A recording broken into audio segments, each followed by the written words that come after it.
सबको जय मसीह की। मैं पास्टर लालजी विश्वकर्मा। आइए आज दिन की नई शुरुआत के लिए सुबह की प्रार्थना हर एक के लिए करते हैं। प्रार्थना शुरू करने से पहले मैं वचन के माध्यम से हर एक से बातचीत करना चाहता हूँ। आइए वचन को देखते हैं। हमारा परमेश्वर महान परमेश्वर है, जिसके वचन के द्वारा हमें नया जीवन और नई शांति मिलती है। इसलिए मेरे प्यारे भाई बहनों, आइए हम वचन को देखते हैं। इफिसियों की पत्री अध्याय 4 वचन 22 से। इफिसियों की पत्री अध्याय 4 वचन 22। आइए देखते हैं। तुम पिछले चाल चलन के पुराने मनुष्यत्व को जो भरमाने वाली अभिलाषाओं के अनुसार भ्रष्ट होता जाता है उतार डालो, और अपने मन के आत्मिक स्वभाव में नए बनते जाओ और नए मनुष्यत्व को पहन लो, जो परमेश्वर के अनुरूप सत्य की धार्मिकता और पवित्रता में सृजा गया है। आमीन, हालेलुया। मेरे प्यारे भाई बहनों, यहां परमेश्वर का वचन हमें बताता है, जिसमें परमेश्वर का दास जो प्रेरित पौलुस है वह कह रहा है कि हे मेरे भाइयों, तुम क्या करो कि पिछले चाल चलन को, जो पुराने मनुष्यत्व को जो भरमाने वाली अभिलाषाओं के अनुसार भ्रष्ट होता जाता है, उतार डालो। कहता है कि हे मेरे भाइयों, जो तुम्हारा पुराना मनुष्यत्व है, जब तुम मसीह को नहीं जानते थे, उसके पहले का जो तुम्हारा जीवन है, कहता है उस जीवन में जो तुम्हारे पुराने आचरण, पुराने स्वभाव, जो पुराने चरित्र थे, कहता है उन सारे स्वभाव को, उन सारे चरित्र को कहता है उतार डालो। कहता है अपने पुराने स्वभाव, चाल चलन, चरित्र को उतार डालो। क्यों? क्योंकि कहता है कि जो तुम्हारा पुराना मनुष्यत्व है ना, वो भरमाने वाली अभिलाषा से भरा हुआ है।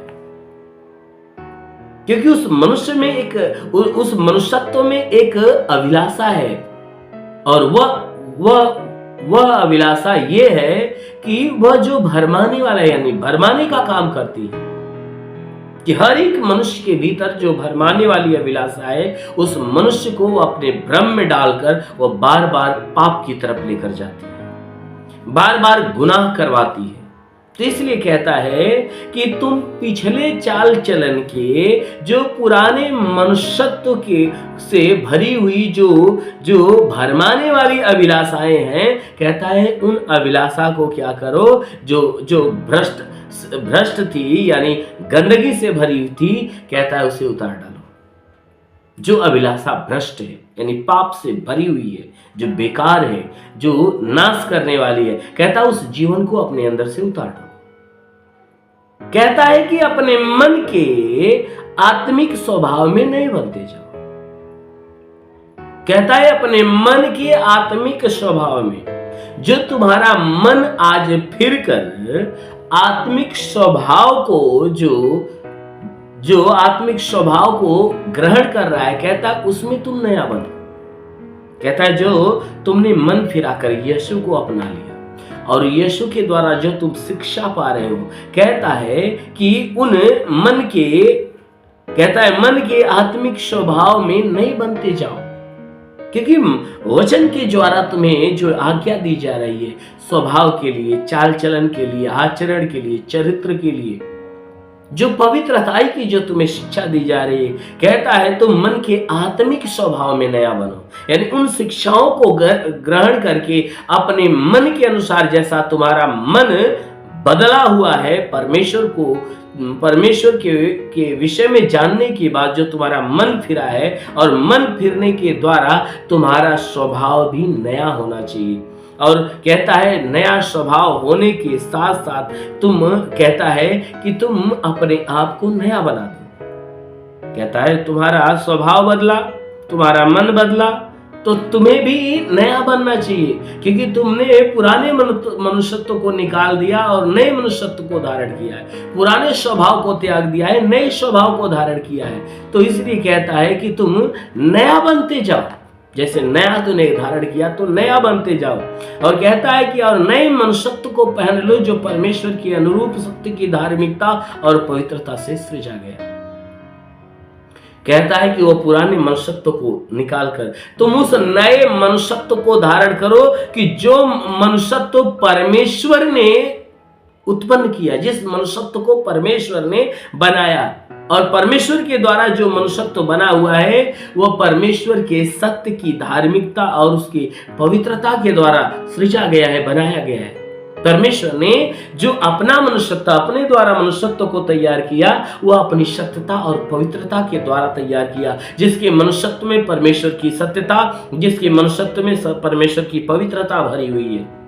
इसलिए मेरे प्यारे भाई बहनों, जो पुराना था वह गंदगी से भरा हुआ था, अब तुम मन फिराए हो, नए मनुष्यत्व को धारण करो, वह मनुष्यत्व जो परमेश्वर के द्वारा हमें मिलती है, जिसमें परमेश्वर की आज्ञा भरी होती है। कि जब हम परमेश्वर की आज्ञा को हम ग्रहण करते हैं तो हमें नया मनुष्यत्व मिलता है, और जिस आज्ञा को ग्रहण करते हैं उस आज्ञा में परमेश्वर की पवित्रता और परमेश्वर की सत्यता छिपी होती है। इसलिए मेरे प्यारे भाई बहनों, मन फिराइए, परमेश्वर की ओर हो जाइए और परमेश्वर की सुनिए, मानिए। जरूर है कि परमेश्वर की ओर से आपको नया और अनंत काल का जीवन मिलेगा। आमीन, हालेलुया। इसलिए आइए, आंखों को बंद करिए, पूरे विश्वास से भर जाइए। मैं आप सभी के लिए प्रार्थना करने जा रहा हूं। जरूर है कि इस प्रार्थना के द्वारा प्रभु आप सबके जीवन में आशीष देगा। धन्यवाद करता हूं मेरे प्रभु परमेश्वर, सृष्टि के मालिक, तेरा धन्यवाद, तेरी महिमा करता है सुराजा, तेरे नाम में प्रार्थना करता पिता, अपने पवित्र तेजस्वी सामर्थ्य बलवंत हाथों को बढ़ाकर जितने लोग इस प्रार्थना को रिसीव कर रहे प्रभु, हर एक को स्पर्श होने दे, हर एक को छू ले प्रभु, ताकि इनके सर से पांव के बीच किसी भी अंग में कोई प्रकार की बीमारी, वो सारी बीमारियां निकल जाए, कोई दुष्ट आत्मा निकल जाए, शैतानी आत्मा निकल जाए। हे परमेश्वर, हर प्रकार की शैतानी आत्मा इनका जीवन छोड़े निकल जाए। मेरे महान प्रभु, मैं प्रार्थना करता पिता, हे परमेश्वर, इनके शरीर में कोई दर्द हो तो सारा दर्द निकल जाए। हे परमेश्वर, मस्तक में हो, सीने में हो, पेट में हो, कमर में हो, घुटने में हो, सारा दर्द निकल जाए यीशु के नाम में। हे परमेश्वर, प्रार्थना करते पिता, हड्डी हड्डी का दर्द निकल जाए, मांसपेशियों का दर्द निकल जाए, नसों में दर्द हो निकल जाए। हे प्रभु, मैं प्रार्थना करता आज के 2000 साल पहले कलवरी क्रूस पर लहू आया था, उस लहू के द्वारा इनके शरीर को धो दे, ताकि तेरे लहू के धुलने से शरीर बिल्कुल भली चंगी हो जाए, शरीर की सारी बीमारी, सारी परेशानियां दूर हो जाए। हाँ मेरे महान परमेश्वर, जितने लोग प्रार्थना सुन रहे हैं, इनमें से जो कोई बीमार है प्रभु, उन्हें तेरा स्पर्श होने पाए प्रभु, उन्हें स्पर्श कर प्रभु, उन्हें छू ले मेरे राजा। हाँ मेरे महान परमेश्वर, प्रार्थना करते पिता, इन्हें छू और इन्हें चंगा कर, क्योंकि तू चंगा करने वाला परमेश्वर। तूने कहा मैं इस नगर का इलाज करके निवासियों को चंगा करूं, मैं तेरा चंगा करने वाला। हाँ मेरे प्रभु, उसी प्रकार इनके शरीर का इलाज कर, शरीर में जितने दुख है, तकलीफ है, बीमारियां, सब नष्ट होने पाए, दुष्ट आत्माएं निकल जाए। मेरे महान परमेश्वर, प्रार्थना करते पिता, क्योंकि वचन में लिखा गया है, यदि तू परमेश्वर को शरण स्थान और धाम मान लिया, कोई विपत्ति तुझ पर न पड़ेगी, ना ही कोई दुख तेरे डेरे के निकट आएगा। परमेश्वर यहोवा अपने स्वर्गदूतों को तेरे निमित्त आज्ञा देगा, तू जहां कहीं जाए तेरी रक्षा। महान परमेश्वर, प्रार्थना करते अपने दूतों को उनके लिए आज्ञा दे, स्वर्गदूत इन सब के प्राणों की रक्षा करे, इनके जीवन की रक्षा, इनके शरीर, इनके घर, इनके परिवार की रक्षा करे। ओ प्रभु, मैं प्रार्थना करता पिता, हे परमेश्वर, इनमें से जो पढ़ाई लिखाई करने वाले, उनके पढ़ाई लिखाई क्षेत्र पे आशीष दे, ताकि पढ़ाई लिखाई में आगे बढ़े, जीवन का लक्ष्य पूरा करे। हे परमेश्वर, हे परमेश्वर, मैं प्रार्थना करता है जितने काम धाम करने वाले प्रभु, उन्हें आशीष दे, ताकि उनकी कमाई में बरकत होने पाए। जिसके पास कोई काम नहीं, हे परमेश्वर, उन्हें मनचाहा वरदान की आशीष दे, उन्हें काम देकर आशीष दे। मेरे महान परमेश्वर, प्रार्थना करते जितने सेवा करने वाले, उनके सेवकाई पे, सेवकाई के क्षेत्र पे आशीष दे, ताकि सेवकाई में हे परमेश्वर सदैव आगे बढ़ने पाए। हाँ मेरे महान परमेश्वर, मैं प्रार्थना करता जितने लोग प्रभु तेरे आत्मा के क्षेत्र में नया बनना चाहते हैं, ओ प्रभु अपने स्वर्ग का द्वार खोल और स्वर्गीय आत्मा आने दे। लिवरी शिवा रबा संखरंदो सुंदुलो रिबा लबा लबा लबा से खेरेंदो सिंदल और बासा कलमंदिलेरी। महान परमेश्वर, तेरे आत्मा का स्पर्श होने पाए, तेरे पवित्र आत्मा की सामर्थ आए, हर एक को छुए और हर एक के जीवन में जो दुख है, जो तकलीफ, जो बीमारियां, जो बंधन है, नष्ट हो जाए यीशु के नाम में। प्रभु तेरी सामर्थ, तेरी आशीष हर एक के जीवन में उतरने पाए, हर एक के जीवन में प्रभु अद्भुत काम होने पाए। मेरे महान प्रभु, प्रार्थना करते पिता, यीशु के नाम में उनके लिए, ये समस्त परिवार के लिए तेरी सारी आशीष और चंगाइयां मांगते हैं। आमीन। परमेश्वर आपको आशीष दे। मेरे प्यारे बहन बहनों, आपके लिए विशेष सूचना है कि अभी इसी 23, 24 और 25 नवंबर को दिल्ली के अंदर मसीह सम्मेलन की एक मीटिंग रखी गई है जो सामर्थ्य से भरी हुई है, जिसमें परमेश्वर की सामर्थ्य, परमेश्वर की आशीष स्वर्ग से परमेश्वर अपने अनुग्रह के द्वारा प्रकट करेगा, जिसमें बहुतेरे जितने बीमार होंगे वह चंगे हो जाएंगे, बहुतेरों के जीवन में अद्भुत चमत्कार होगा। इसलिए अब जरूर है कि उस मीटिंग में सम्मिलित होइए।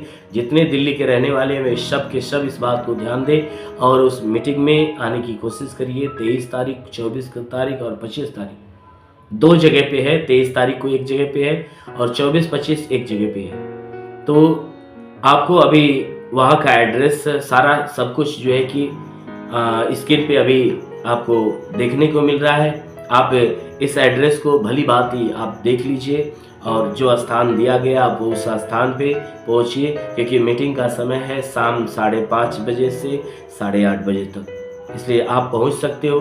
आप वहां पे पहुंचकर परमेश्वर की आशीष को रिसीव करिए। जितने सुनने वाले लोग हैं, यदि आपका सगा लगा, नात, रिश्तेदार, मित्रों में कोई भी विश्वासी भाई वहां पे है या कोई दुख से, पीड़ाओं से भरा हुआ है, तो आप उन्हें उस मीटिंग में भेजिए। जरूर है कि उस मीटिंग में वो पहुंचेंगे तो उस प्रार्थना के दौरान परमेश्वर उनके जीवन में एक बड़ा सामर्थ्य प्रकट करेगा, बड़ी आशीष प्रकट करेगा, उनके जीवन में बड़ा चमत्कार होगा। इसलिए मेरे प्यारे भाई बहनों, जरूर है कि आप उस मीटिंग के अंदर आकर परमेश्वर की आशीष को रिसीव करिए। और जितने लोग इस चैनल को सब्सक्राइब नहीं किए, सब्सक्राइब करें, लाइक करें, कमेंट करें और ज़्यादा से ज़्यादा आप इस वीडियो को दूसरों के पास शेयर कीजिए कि जैसे सुबह तड़के उठकर आप परमेश्वर की आराधना, प्रार्थना के साथ साथ परमेश्वर की आशीष को आप रिसीव करते हो, आपकी तरह और लोग भी रिसीव करें, परमेश्वर की आशीष को रिसीव करके परमेश्वर के द्वारा जीवन पाए और बहुतायत का जीवन पाए। धन्यवाद। परमेश्वर आपको आशीष दे। God bless you. धन्यवाद। Thank you.